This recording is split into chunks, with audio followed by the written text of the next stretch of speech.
Le projet de construction de la pénétrante au port autonome de Conakry, initié par le concessionnaire turc Al-Barak, je pense qu'il faut fermer le second micro, initié par le concessionnaire turc Al-Barak en vue de faciliter l'accès au domaine portuaire par les gros porteurs plutôt, a été relancé après un arrêt des travaux qui étaient dus à des bisbilles entre Alport et Roussal qui avaient du mal à s'accorder sur l'aspect technique de l'infrastructure afin d'éviter que celle-ci empiète sur le chemin de fer de la compagnie minière russe. Ces travaux à peine lancés en 2019 avaient été stoppés net à cause du quiproquo soulevé par les Russes qui tenaient plutôt à étudier de près la faisabilité du projet. L'arbitrage de l'ancien président Alpha Condé, sollicité à maintes reprises par Al-Barak, n'avait pas permis de faire bouger les lignes. Il aura donc fallu l'homme du 5 septembre pour faire sauter le verrou russe et ainsi permettre enfin la réalisation d'une infrastructure de grande importance pour le port de Conakry. Mais comment en est-on arrivé là et quel impact est attendu après la réalisation de cette pénétrante à Koumba Diallo? Que peut-on dire sur ce projet de construction de la pénétrante? Un projet qui était bloqué et il a fallu l'avènement du CNRD à sa tête, le colonel Doumbouya, pour faire bouger les lignes.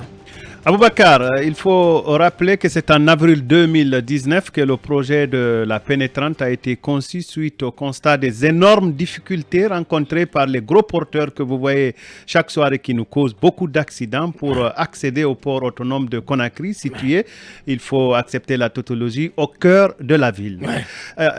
Oui, c'était en juillet 2019.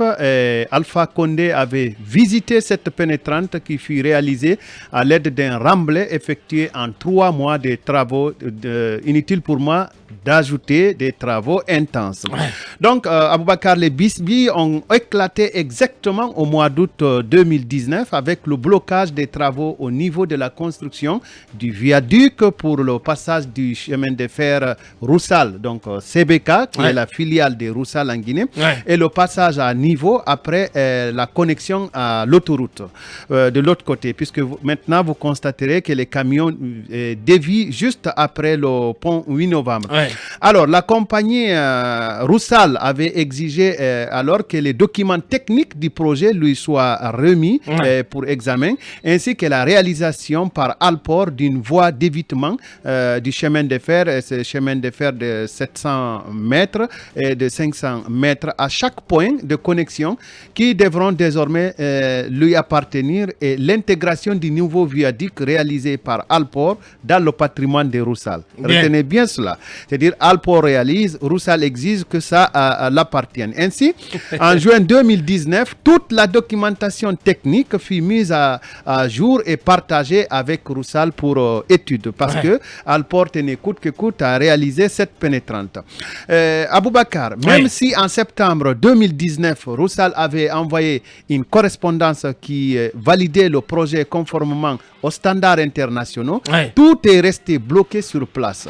Et le professeur Alpha Condé a continué à entretenir la confusion, il faut l'accepter ainsi, entre les deux parties. Et quand c'est Alport qui se plaint, il lui donne raison, et quand c'est Roussal, elle a également raison.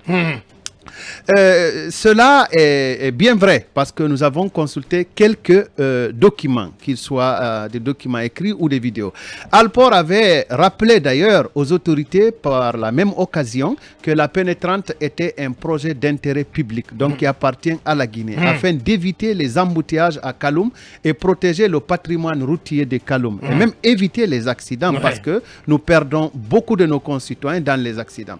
Donc en juin 2020, une réunion a été organisée pour relancer les activités de cette pénétrante-là qui doit être réalisée par Alport. Et Roussal avait alors demandé, une fois encore, à partager les documents techniques du projet, ce qui fut une fois encore fait. Mais en juillet 2020, Roussal a écrit une correspondance qui expliquait qu'elle arrêtait les discussions avec Alport de Conakry. Alport est resté donc bloqué dans ses investissements sans que les autorités guinéennes n'en fassent aucun souci, alors que la ville était en proie à des embouteillages par la faute de poids lourds et même à des accidents qui décimaient les ressources humaines.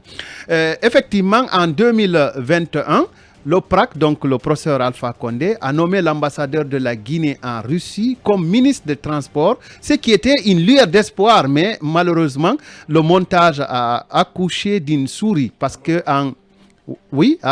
la montagne a accouché d'une souris, pardon. Parce qu'en août 2021, Alpha Condé a été obligé de visiter cette même pénétrante pour relancer les travaux. Les travaux qui sont pratiquement bloqués par la construction du puits forêt du premier pont qui avait été commencé. C'est ce puits forêt-là qui constituait une autre jonction. Alors, en septembre 2021, pour aller rapidement, la construction de la partie qui ne dérange pas les opérations de la compagnie des bauxites de Kindia, qui est la filiale de Roussal, est complétée. Et Roussal devrait faire elle-même la pose de rails pour la voie de secours après un remblai de nivellement. Mais en novembre, les Russes ont annoncé ne pas être en mesure d'effectuer le remblai de nivellement après avoir pourtant exigé et obtenu la documentation technique du projet, tout en souhaitant qu'Alport le fasse à leur place. Voilà la diversion. Et puis en janvier 2022, le colonel Mamadi Doumbouya, inutile de vous rappeler qu'en septembre, il a déjà pris le pouvoir de Conakry. Donc le colonel Mamadi Doumbouya, président du CNRD, a effectué lui aussi une visite de terrain pour constater les obstacles qui freinent le projet. Et le lendemain, le problème a été réglé en moins de 30 minutes. Comme par une baguette magique. Oui, j'insiste là-dessus, à moins de 30 minutes. En moins de 30 minutes, le problème a été réglé après 2 ans de perte de temps. Ainsi, en mars dernier, ordre de relancer... L'État qui fonctionne. Oui, ordre de relancer les travaux a été donné par les autorités avec le démarrage de la construction des pieds forêts du 10e pont et démarrage immédiat aujourd'hui. Vous le constatez. Voilà. Donc, ce projet qui a été relancé en 30 minutes par, le colonel Mamadi Doumbouya Talibé. Parce que... Oui, vas-y, Talibé. Allez-y.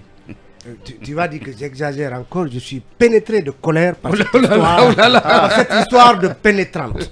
Je ne comprends pas. Je ne comprends pas. La valse des mots. Imaginez. Le spécialiste de la valse des mots. Comme Akomba le disait, quand vous dépassez le palais du peuple en direction du port, les gros embouteillages, les bouchons que ces camions créent en partance justement pour Kaloum. Donc depuis 2019, ce projet est en souffrance parce que justement Roussal, parce que la Russie de l'ami d'Alpha Condé, donc Poutine, parce que vous vous rappelez, il avait été dans les installations ferroviaires de Roussal au port de Conakry. Il avait regretté certains comportements, mais il avait dit que Poutine c'était son ami. Donc on a laissé ce projet souffrir, perdurer pendant plus de 3 ans, justement parce que les Russes s'arrogent le droit de nous dire que Al-Barak réalise l'infrastructure, mais que ça devient une propriété de Roussal. Bon Dieu, ou dans quel état sommes-nous? C'est pourquoi il faut saluer la fermeté du colonel. C'est ce colonel qui a permis que, après combien de décennies même, sans chambre de commerce, qu'on ait pu avoir une chambre de commerce parce qu'il a tranché, il a pris ses responsabilités. Il a tranché dans le vif. Il a tranché. Soit Alpha Condé, on est resté 11 ans sans avoir une chambre, un bureau élu de la Chambre nationale de commerce, d'industrie et d'artisanat. Tout était politisé. Et pendant 11 ans, on a été incapable d'unifier le patronat. Aujourd'hui, on a la Confédération Générale des entreprises de Guinée. Le régime agissait pour diviser les Guinéens. Bien, absolument. Donc, très rapidement. C'est scandaleux. Je pense qu'il faut que nos dirigeants apprennent à nous faire respecter lorsque cela est nécessaire. Même par nos partenaires. Parce que c'est important. C'est encore une fois un projet d'intérêt général. Roussal n'est pas au-dessus des intérêts de la Guinée. Bien. Il y a un autre problème la Guinée n'est pas une enclave de la Russie quand même. Que le colonel devrait régler. C'est cette histoire de locomotive de train de passagers que Roussal avait empêché parce que Bolloré et les Iraniens avaient livré des locomotives pour assurer. Demandez à l'ancien ministre Aboubakar Silla, c'était un de ses objectifs. Il y a eu des voitures même achetées en Suisse. Oui. Ah oui. Ils sont restés stationnés quelque part là. Mais ça, c'est- Mais tu soulèves un autre problème. Ouais, hein. on va y revenir, Ouais, forcément. ouais. Les voitures. Mamadou Ouria, oui, en une minute, sur Camelot. Non, ce projet de pénétrante. Je pense que, en parlant d'Alpha Condé, puisque tout a commencé sous son régime, un des problèmes certainement qu'il avait, c'était sa constance dans la procrastination. C'est-à-dire qu'il faut tout remettre à demain. Sinon, il est venu effectivement menacer les Russes sur le terrain, parce que moi j'ai regardé ça à la télé. Il disait que c'était pas normal qu'il bloque ce projet. Un président Et ne menace pas. et qu'il allait prendre. Oui. C'est ce que j'ai dit en fait. Bien.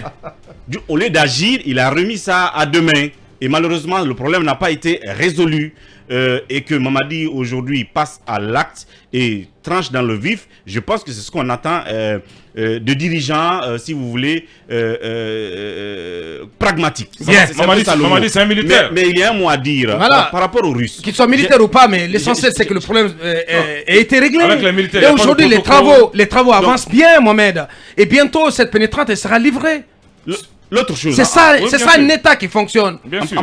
Et c'est en cela que je donne raison au FNDC, et notamment à l'UFR et à son président à un moment donné, qui parlait d'État néant en Guinée.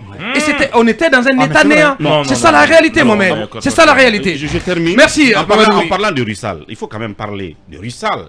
Cette compagnie qui abuse en fin de compte de tous les privilèges que la révolution Oh là là. lui a accordés. Ouais. En pensant peut-être que la Guinée lui appartient. Parce que, Faut pas provoquer mon professeur ce matin. rappelez-vous des situations Bien. qu'Akumba a rappelées ici pour faire du pléonasme. Des gens qui ont été illégalement exclus ou licenciés ou même qui ont fait des accidents de travail qui n'ont pas été secourus par cette entreprise. Encore en Notamment du côté des Fria, en parlant des recettes, tout l'argent que cette compagnie doit à notre trésor qui n'est pas payé. Bien. Je pense qu'il y a à se questionner Ouais. sur cette entreprise, parce que Dadis l'avait commencé Ouais. avec le fameux Dadis Show. avec Ouais. ce monsieur-là. Ouais. Je pense que sans faire comme lui, mais il faut Bien. questionner comment fonctionne cette entreprise dans notre pays. Bien. Allez, Mirador continue.